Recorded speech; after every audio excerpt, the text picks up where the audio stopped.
In today's video, I am going to teach you how to add a bag to the top button in your Shopify store.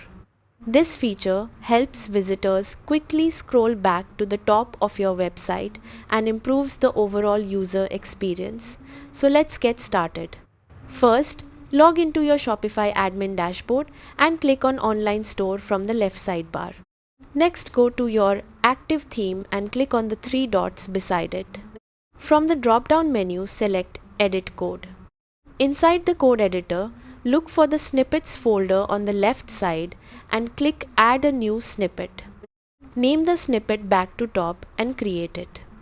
Now paste your Back to Top button code into this new snippet file and click Save.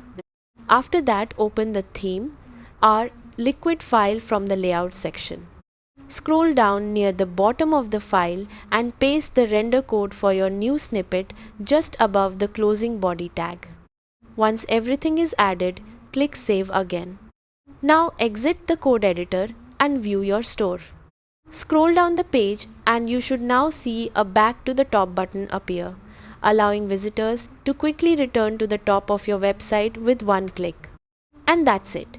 You've successfully added a Back to the Top button to your Shopify store. Thanks for watching and happy selling.